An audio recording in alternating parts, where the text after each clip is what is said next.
Barry, I can't believe this. It's the end of an era, the end of an epic journey, and one in which you leave the ship under good stewardship.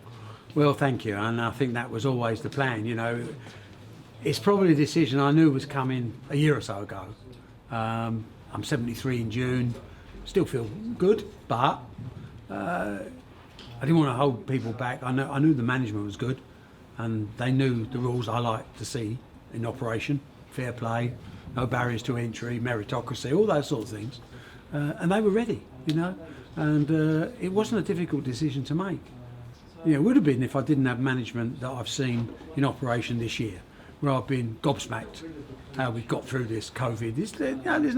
This is the toughest test I've had for 50 years. I started promoting sport in 1975, so it's not quite 50 years.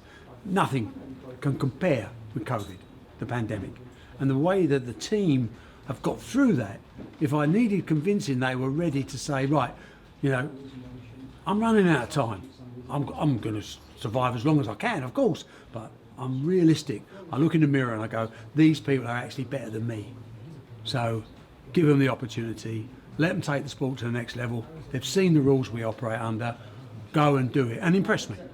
You know, I'm Il Presidente, non-executive, advisory only, zero power, but I still have an opinion and I'll still be watching because I'm passionate about this sport. It's changed my life and it's provided millions of people around the world with a huge level of entertainment. I want to see it grow from here, and I believe it will under the stewardship of Steve Dawson and the chair and the teams at World Snooker that have worked so brilliantly during the COVID period.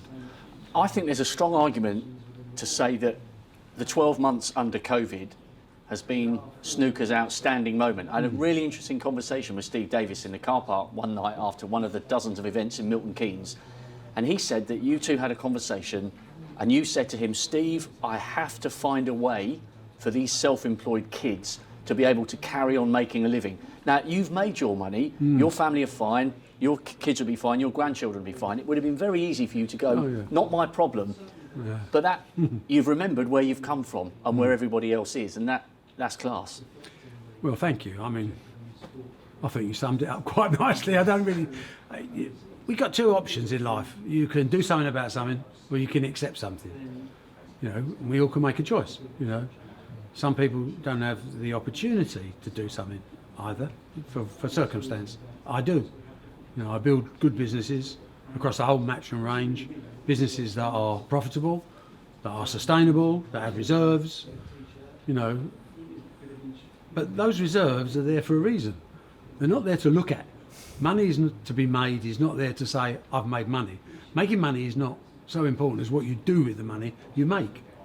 And, you know, as you get older, perhaps you appreciate that a little more than you did when you was younger, you know. I'm a lot less aggressive person now than I was in my 20s and 30s.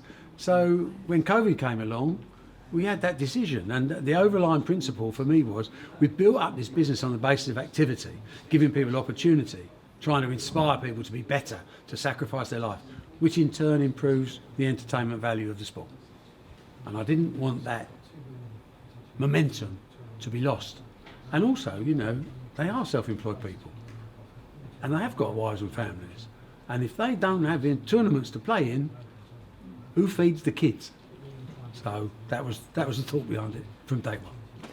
And it's an unbelievable coincidence that it's 40 years to the very day that you burst onto everyone's black and white TV screens, or colour if they were rich, and gave the Nugget that massive hug. I didn't realise it was to the day. I knew it was 40th anniversary, obviously, because it's 1981. You know, I mean, that day changed my life, and there isn't hardly a day. I know it sounds crass. I do thousands of events all over the world. There's hardly a day I don't think about that day. I mean, hairs on the back of my neck go up. Never had that feeling, and I've had some major events.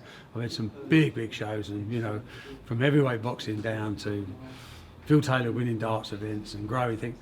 Nothing has ever triggered me quite as much as that, because it was, and again, it sounds crass, this was two council house kids going to change the world.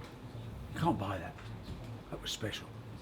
Well, you haven't done too badly. Stick around, El Presidente, because the press conferences will be that much duller without you. Thanks very much, Barry. Thanks, mate. It's been a pleasure, and well done to everybody again.